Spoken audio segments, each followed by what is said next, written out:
and welcome to Literary Prospects, where we talk to authors and literary professionals about books, publishing, and the writing life. I'm Kelley Vick. I'm the host of the program, and in just a moment, it will be my pleasure to introduce today's guest. But first, a reminder that if you like what you hear, please do take a moment to subscribe. It helps us out, and you can make sure you never miss an episode. Also, we've opened a Literary Prospects shop, so if you're looking for bookish shirts, totes, and gifts, please check that out at literaryprospects.etsy.com. And to grab books featured on the podcast and check out more curated book lists, you can visit the Literary Prospects bookstore on bookshop.org. And last, but certainly not least, if you're interested in extra content on querying and publishing that's only for our members, please consider joining the Literary Prospects Patreon at patreon.com/literary prospects. We'll leave all those links below in the show notes. And now, let's introduce today's guest. Sarah Penner is the New York Times and internationally best-selling author of The Lost Apothecary and The London Seance Society. Her latest book, The AMALFI Curse, is out now. Sarah's books have been translated into more than 40 languages, and her debut, The Lost Apothecary, has sold over 1 million copies worldwide. A graduate of the University of Kansas, Sarah spent 13 years in corporate finance and now writes full-time. In her free time, Sarah enjoys hiking, yoga, and cooking. She also sits on the board of directors at her local animal shelter, Friends of Strays. Sarah and her husband, Mark, live in Florida. Sarah Penner, thank you so much for being here today to talk about your bewitching new novel, The AMALFI Curse. Book list says the AMALFI Curse is a mystical page-turner that will leave readers spellbound. Publishers Weekly says a rousing story of witches, deep-sea diving, and family secrets on the Amalfi Coast. Penner keeps the pages turning with cliffhangers and complex characters. Author Rachel Hawkins says immersive and lush. The Amalfi Curse is Sarah Penner at the top of her game. The book will have you swooning, gasping, tearing up, and if you're anything like me, Googling flights to Positano immediately. Author Anna Rasha says the Amalfi Curse is Penner at her best, mysterious, fun, and a little bit naughty. And author Katie Hayes says Penner's latest is her best yet, a thrill-seeking ride through the world of underwater archaeology, the archives of Naples, and a coven of witches who will stop at nothing to protect those they love. Readers will be spellbound by this atmospheric, unmissable stunner. Pure magic. So, with that, what can you tell us about the Amalfi Curse? How do you describe this one? Yeah, well, thank you, Kelley, for having me on, and thank you to everybody who's tuning in to learn about my third book, The Amalfi Curse. It's about a nautical archaeologist named Haven, and in the present day, she goes to Positano, which is the gem of the Amalfi Coast in Italy. And she's there to investigate a cluster of mysterious shipwrecks right off the coast. And she's there with a group of other women. They're all nautical archaeologists. So they're essentially archaeologists who work in the water. And they have a project in sight, but Haven also has a little secret, which is related to something her dad spotted on his last scuba dive of the area before he passed away unexpectedly. So while she's there for her professional reasons, she's also kind of looking for what he left behind. But as soon as Haven arrives in Positano, some strange things start happening. There are these unusual whirlpools and maelstroms happening right off the coast. And then a super yacht worth many millions of dollars goes down and several people die on the day of her arrival. So all of that to say, Haven's professional and personal goals sort of take a different direction during her trip. And she starts to suspect that there may be something related to this, the legend of the Amalfi Curse, and that these strange occurrences may be related to a coven of witches who lived in the area 200 years earlier. So, if anybody has read my books before, they know that I love writing dual timeline with both a present day and a historical narrative. And that leads us to the historical story within the book, which is told by a woman named Mari. She's the leader of her coven of sea witches, but paradoxically, Mari hates the ocean. She loathes it. She views it as a villain because it has taken from her the two people she loved the most. So their stories intertwine, and of course, we won't give any spoilers since the book is so newly out, but ultimately, it's a story of women making difficult decisions, secrets that have been sunken for 200 years. It's a love story, and readers have absolutely loved it so far. That was a great description. Thank you. What was the spark that got this story started for you? Yeah, so there are a couple of things. My first two books take place in London, and I knew if I wrote a third book in London, readers would come to expect that from me forevermore. I would be sort of pigeonholing myself into a writer who writes her books in London. And I Mhm. wanted to leave that city as much as I love it and go somewhere else for this book. And what better place than the lush, gorgeous, very sexy village of Positano? I mean, we see a lot of influencer photos. My husband and I have been there twice. It's just as beautiful as it looks in photographs.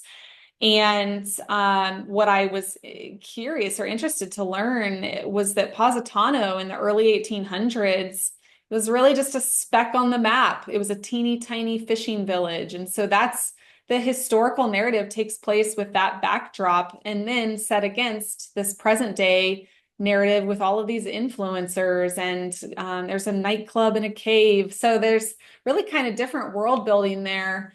But having been to Positano, that's what inspired me. It's a feast for the senses, whether it's the bright pink bougainvillea that lines the walls throughout the city, or the limoncello that you're tasting after every meal, and it's so sweet and bright and delicious.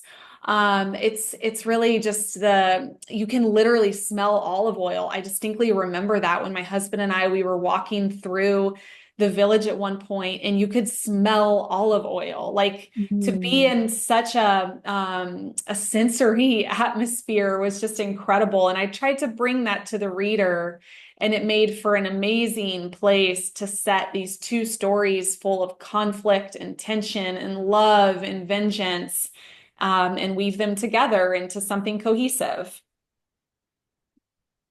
I'm imagining that research for this novel was probably pretty fun. You just Mhm. talked about this gorgeous setting.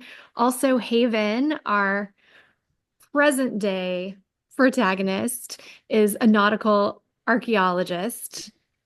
Not really the kind of job that you hear about every day. And then we've got our wonderful Coven of Witches. So, what was the research like for this one? Yeah. So, as you mentioned, Haven is a nautical archaeologist, and I've been surprised by the number of people who've said, "What is that? What does that mean?" Mm. Archaeology as a whole is the science of studying left behind things made by man, but typically archaeologists are working on land. Archaeologists who are maritime or nautical, they're working in the water, underwater. So largely excavating shipwrecks or, Roman ruins, north in Naples and things like that. So one of the main things that a nautical archaeologist would need to know to do their work is scuba diving and how to safely dive, and excavate wrecks while diving. it just so happens my husband and we got certified to scuba dive more than 10 years ago. And we've gone diving all over the world, including here in the Florida Keys, where there are thousands of shipwrecks. And just like you learn in the book, in my personal opinion, diving the Keys is, we're spoiled because the water is so shallow, it's so clear, and in the summer it feels like bath water. So you don't need a wetsuit. You can be down there for 2 hours, with sea turtles and sea urchins and shipwrecks. And your tank of air lasts forever because it lasts longer in shallow water, and you're warm, and it's just gorgeous. So we got certified 10 years ago, and those scenes in the Amalfi Curse where Haven is diving, they were drawn largely on my own experiences. And I'm well aware that many people who read the book aren't scuba divers and will never scuba dive. And so I wanted to sort of relay what that feels like, when the cold water floods your wetsuit, Mhm. and when you're descending and your ears, you have to pop your ears to equalize the pressure. There are all of these safety things that people don't realize. And so I tried to incorporate just a little bit of that to teach the reader a little something. But Mhm. then also the topic of nautical archaeologists, I worked in finance for 13 years. So that's about as far away from archaeology as you can get. So I acquired a couple of online certifications in archaeology. I'm sorry, in nautical archaeology, and photographing wrecks and how to do that safely, and then how to sort of render them into cohesive images. So a lot of the things that Haven is doing in the book, I familiarized myself with so that I could discuss it in an intelligent way and not make, Mhm. glaring mistakes that would pose problems. So it was fascinating research. And then the element of witchcraft in Italy. So the Italian word for witchcraft is stregaria, and Italy has a really rich legacy of Stregaria, but I knew I wanted the witches in my story to have jurisdiction over something very specific, and so that is the ocean. So Mhm. there's 7 incantations at the beginning of the book. Those are entirely fictional. I developed those incantations. So in that way, I kind of kept this sliver of witchcraft that felt more manageable to write a Mhm. story. And of course, related to the ocean and the setting of the book itself. Mhm. And there's a lot that made its way into the story, especially with our sea witches, that is actually related to mythology. Is that correct? So there's a tiny sprinkling. Okay. In my story, the witches are descended from the sirens, the mythological sirens that most of us have heard of. They sang beautiful music that called sailors to a tumultuous death along the coastlines. Mm. But it just so happens there are 3 little islets off of the coast of Positano. They're known as Ligali. And if you look them up online, it is believed or it is said, claimed that that is where those islets are where the mythological sirens originated. So Mm. that kind of magical, fantastical element, it contributes to the witches in my story from a lineage perspective, Mm. but doesn't play an active role in the current day story. Speaking of, all of your work thus far Mhm. has a historical element Yep. and also contains a speculative element. Yep. What draws you to writing historical fiction? And also, what do you love about speculative fiction? Right. So, I like to tell people that I write historical fiction with elements of magic and mystery. Mm. And mystery, you could even expand into the thriller genre because there's often a ticking clock in my books, Mm-hmm. which is something my editorial team has helped me with to kind of develop the tension and up the stakes as the story unfolds. But what do I like about each of those? So the further back you get in history, the more leeway you have with your reader's imagination to incorporate elements that border on magic or fantasy.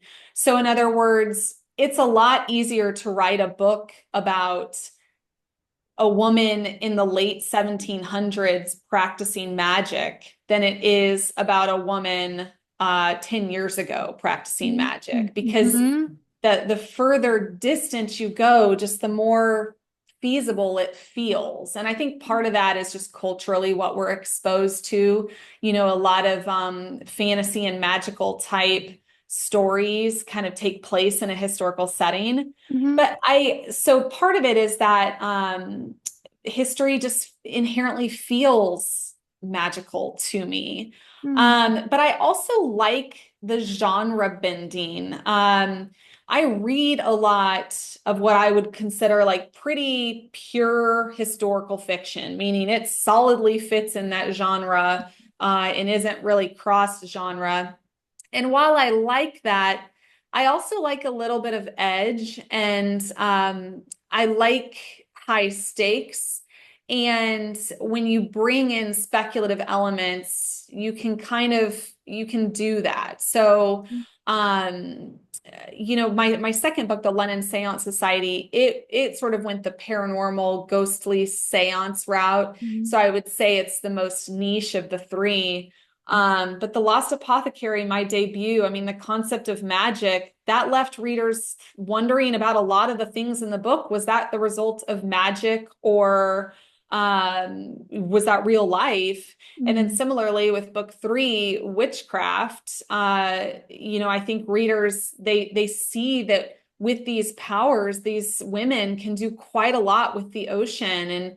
And I mean, they can bring under an entire ship if they want. So that helps increase the stakes. Because short of that, you'd have to have some sort of natural disaster or a bad storm or something like that if you're Yeah. writing just historical fiction. But to be able to incorporate these other elements give me a lot more room to play and imagine. Mm-hmm. And it also gives these women power and control that they wouldn't have otherwise. So historically, it was such a man's world, and it still kind of is in many ways. But with women as a practitioner of some of these speculative arts, they're given an agency that they don't often have in historical fiction. That's great. I love that answer. Our Coven of Witches. Hmm. There are 12 of them, Yep. the Amalfi Curse. You narrowed down which of these women and girls to focus in on so as Mhm. not to overload the reader with a very large cast. But you've mentioned that you really like the number 12. Yeah. Curious about why. Well, it's not so much that I think I know where you're getting this to, because I wrote some special bonus material for the beautiful Barnes and Noble edition that kind of highlights my use of the number 12. It's not so much that I particularly like the number 12, it's just that we see in numerology and religion and math, we see the number 12 used a lot. 12 members on a jury, the 12 apostles, Mm-hmm. 12 months of the year. So even going back into ancient times, as we sort of constructed these different ideologies and tools for humanity, the number 12 has just been often used. So I liked the idea of having 12 women in my coven. But to your point exactly, I don't even think I name all 12 of them. I think I only name maybe six of them. And then we really only actively meet and interact with about four of them. We've talked about dual timelines, Mhm. multiple points of view, which is a lot to keep straight. Yep. And one timeline is historical, so we know there's extensive research involved, always. Yep. What does your process look like when you're starting out with an idea? How do you get that through to finished draft? Yeah, that's a fabulous question. And it has varied a little bit for each of my books. But let's say I'm writing a dual timeline, multi-point of view book, which is kind of my body of work. Mhm. One protagonist absolutely is going to be your historical character, and it's probably going to be a woman. Another protagonist is going to be my present day character, and that will be a woman. Once I have those two foundational points of view and I'm representing two eras through their eyes, that's where I kind of start to explore. So, The Lost Mhm. Apothecary, I felt like I needed the perspective of a 12-year-old customer who's buying poison from the apothecary, who's sort of the Mhm. main character. I Mhm. liked her youthful perspective. I thought that was interesting for the reader. So Mhm. that worked for her. In the London Seance Society, I have sort of a morally gray, maybe villain, maybe not villain, who's a man. And I decided that diary entries and then first person point of view would be an interesting perspective for the reader to get some insight into his maybe villain psyche. Mhm. With the Amalfi Curse, I have an American sailor named Holmes, and he is keeping a diary, which most sailors did, Mhm. keep some sort of diary or log. And he's writing about his love for this woman that he's trying to get to as quickly as he can. I loved his perspective, and some early readers have said that he was their favorite point of view in the book. And now my fourth book that I'm writing, which is actually a sequel to The Lost Apothecary, I started writing my two main points of view, and something felt like it was missing, and I realized I wanted to tell some scenes from the perspective of a lesser known character. And Mhm. as soon as I started typing her first few sentences, it just came out like butter. And so that tells me like that my intuition is on the right track with diverting to her for a little bit. So you kind of have to follow your instinct and then try a few paragraphs. And if it works, fantastic. If it doesn't, scrap it. But point of view is a really challenging and personal decision for writers as soon as we start in on a novel. And I've been known to write a whole point of view and then decide I'm going to change it. It really kind of varies by book, but the most important thing is to have the foundational of my present and past told through the eyes of my leading women. And then I get to explore and play with Mhm. maybe male characters, younger characters, a lesser known woman character. I can kind of do what I want once I've got those two main rails, like a train track leading the story forward. Do you get an idea and start out with research and then start writing, or do you start writing those two main characters right away? And are you writing them at the same time, or do you kind of spend some time with one and then the other? I write them one at a time, and I always write the historical narrative first because the present day narrative is always uncovering a secret Mm. or some hidden truth about the historical narrative. So Mhm. until I've written the historical narrative, I wouldn't have anything to uncover. So I have to write the historical Mhm. narrative first. Um, and I forget the first part of your question. If you started out with research first, Oh, do you kind of get right into the writing and do a little bit of research and a little bit of right. writing, or what So that look?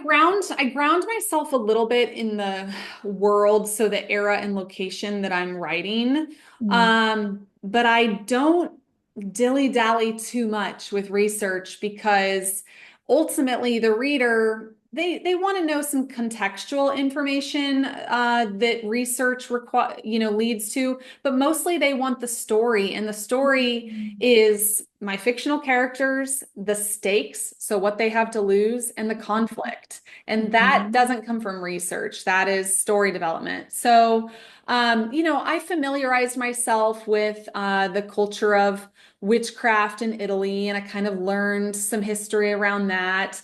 I'd been to Positano twice, so I knew what present day Positano was like, but I did need to do some research on early 1800s fishing villages and how they operated. There happens to be a little town near me called Cortez here in Florida that is still a working fishing village, and they have a couple of museums. So I was able to get a lot of really great ideas there.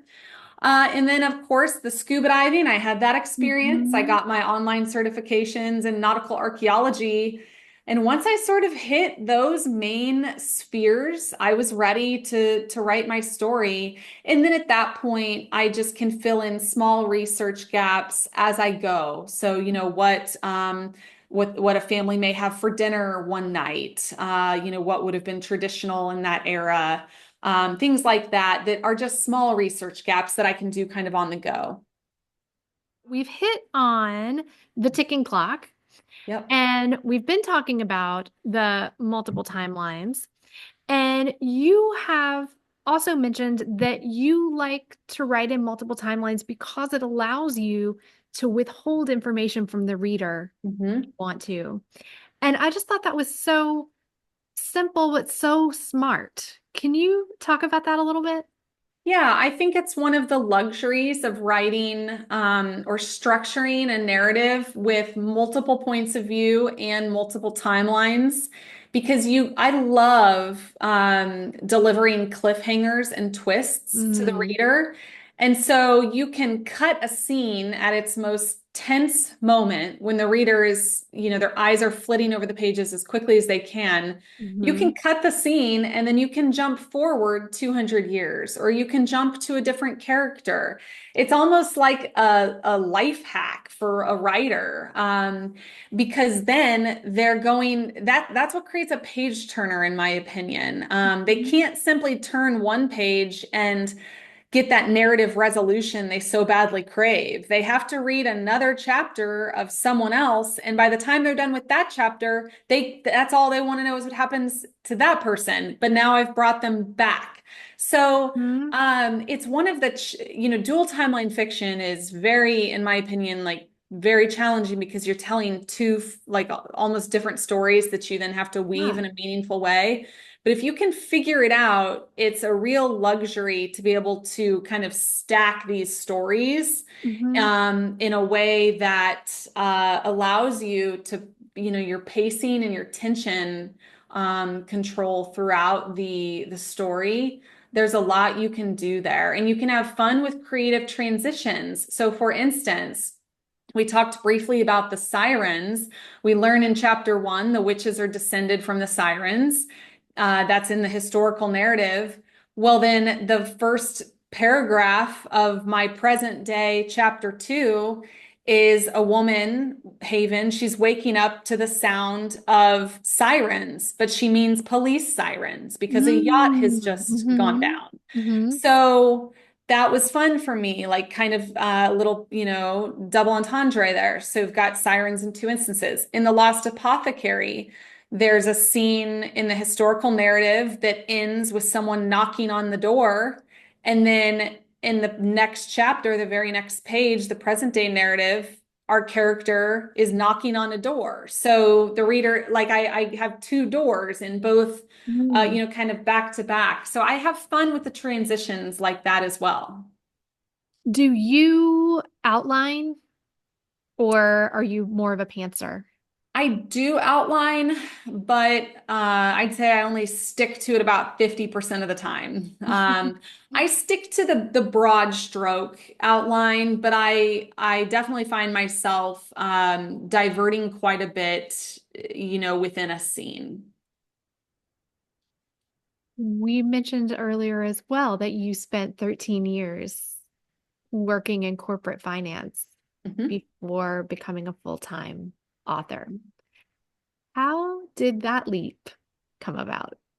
Yeah, so I've always loved writing since I was a kid. And after gosh, maybe halfway through my corporate world tenure, I just noticed like a lot of nights I was going home and I felt kind of creatively unfulfilled. Mm. So I tried a variety of ventures. I taught myself how to quilt. I actually made a really beautiful quilt that I still have.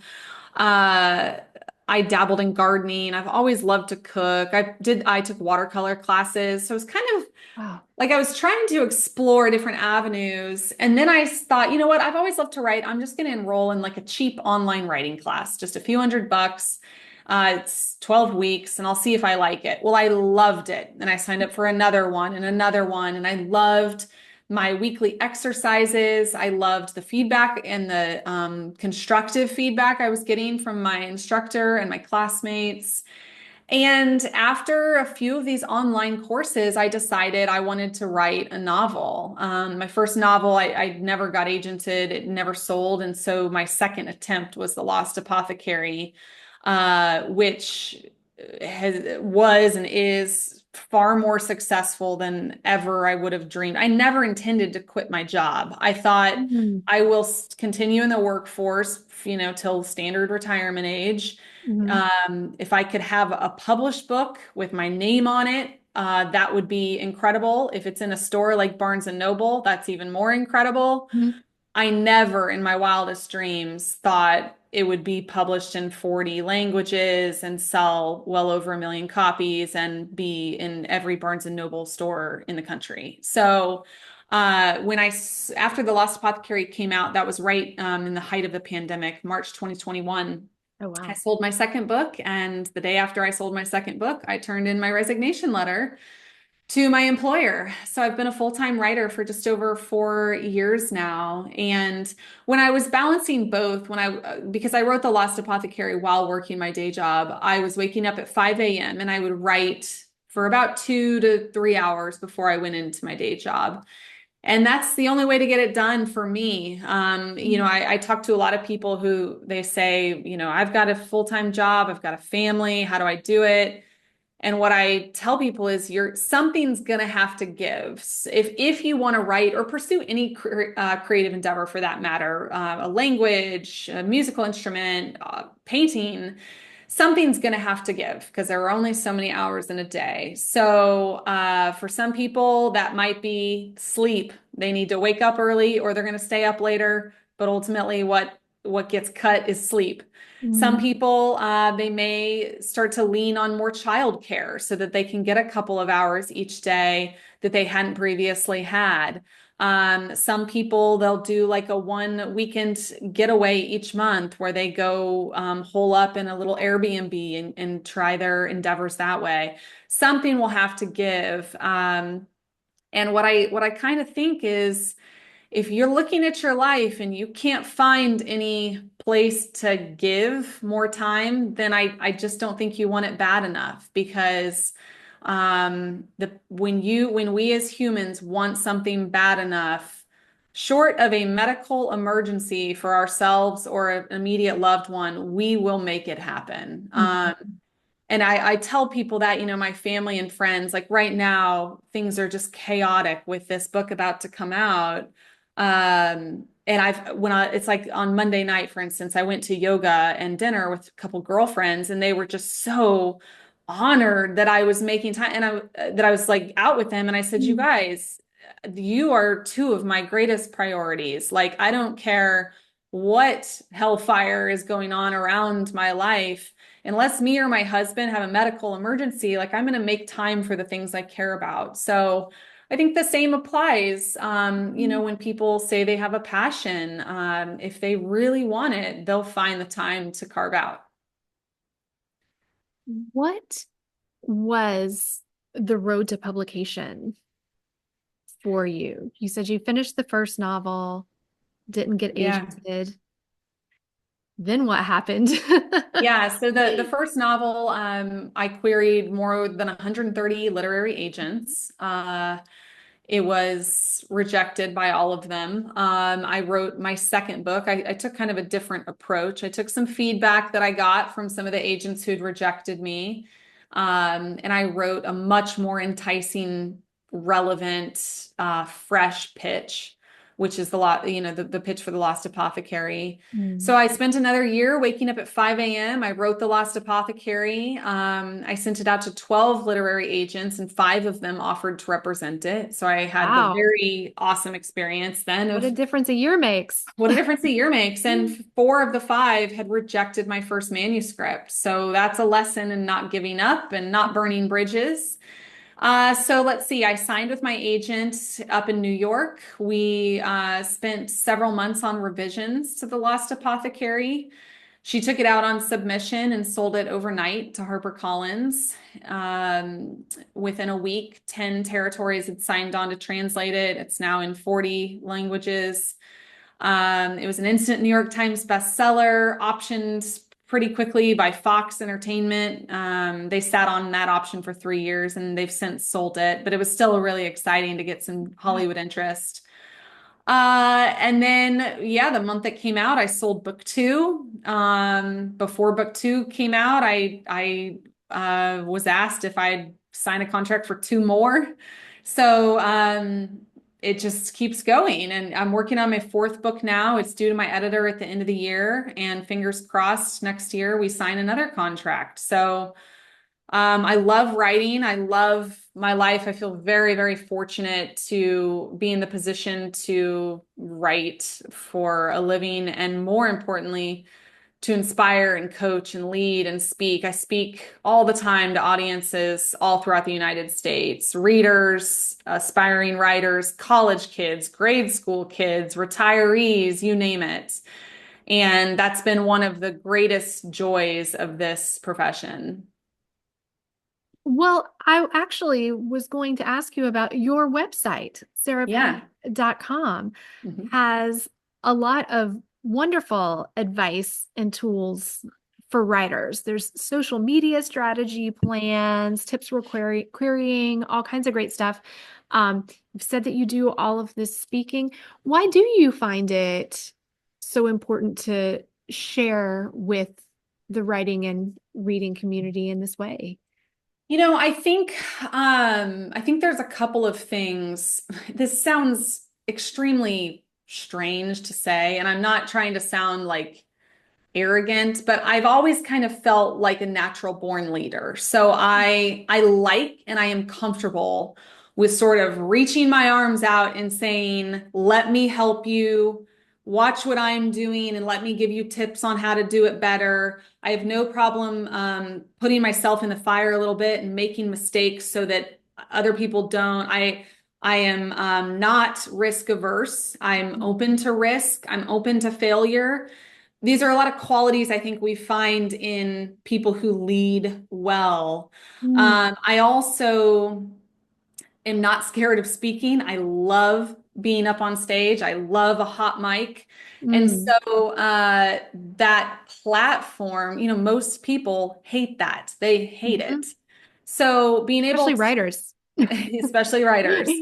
So kind of having some of those qualities that I think lend themselves to leading, Mhm. being energized by getting up on stage and able to articulate in an understandable way the things that people need to do to reach their goals. I think that sort of just creates this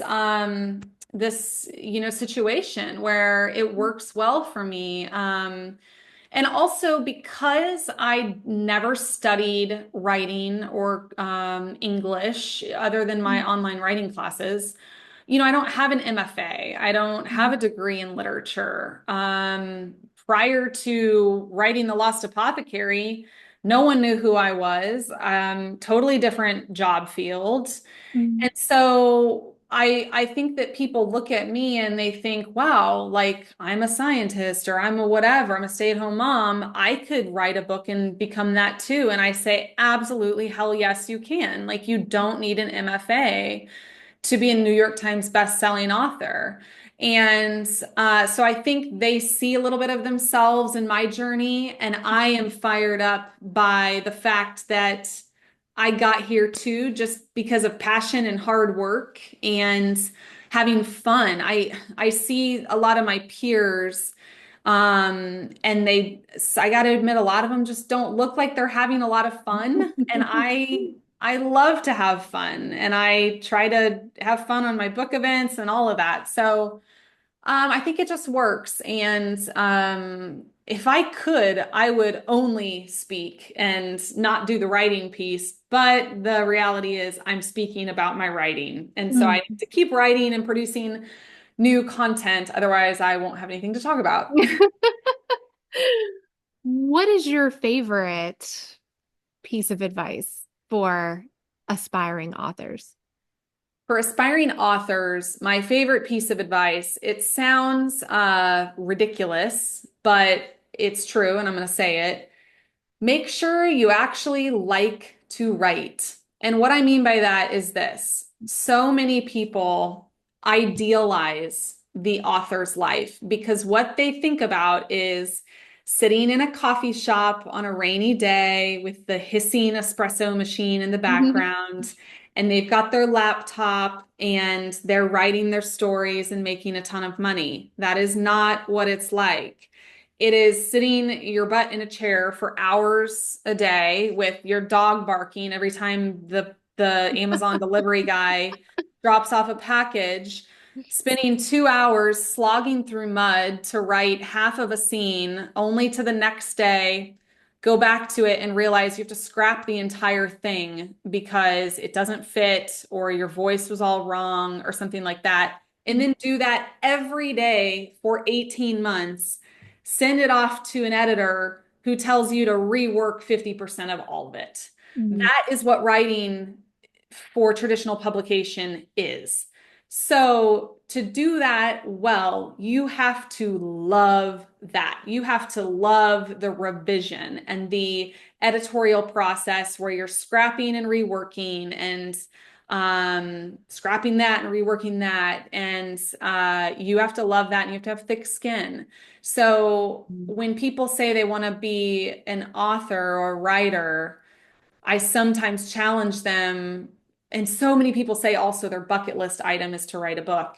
Mm. And what I like to ask is, do you really like to write, or do you like the idea of writing and what you kind of see in media and on Instagram? Because they're two vastly different experiences. That's fantastic advice and so real. Yeah. Yeah, it's it feels like a little bit of tough love, and I have to choose my words carefully when I deliver that message to groups, but I always see like a lot of nodding and sort of blank stares, and you can tell people are asking themselves and maybe having a realization that they like the idea of writing more than what I just described. Yeah. Yeah. We have a traditional last question for this podcast, and it is, when the Amalfi Curse is made into a movie or series, what do you think the theme song should be? Oh my gosh. Well, so I just happen to have a Spotify playlist. So if you'll forgive me for quickly I checking. will forgive you, I promise. Yes, because a book club asked me to pull together, um, oh, there's so many good songs. I would say, so there's a really upbeat song that I love called Following the Sun by Super High and Mika. And it's a very happy, summery song about just kind of like following the good vibes. And I like that. Although there are some darker elements woven throughout the Amalfi Curse, at the end of the day, I want readers to just be on a beach with, a limoncello spritz in their hands, basking in the sun and dreaming about Positano and forbidden romance on the high seas. And I think that song aligns with that. Well, I know I'm going to be dreaming about Positano for the rest of the afternoon. Yeah, me too. Sarah Penner, thank you so much for joining today. It has been a pleasure getting to talk with you. Thank you, Kelley, and thanks to everyone for tuning in. Thanks for joining us on Literary Prospects. If you liked what you heard, please subscribe and leave us a review. We'll see you next time.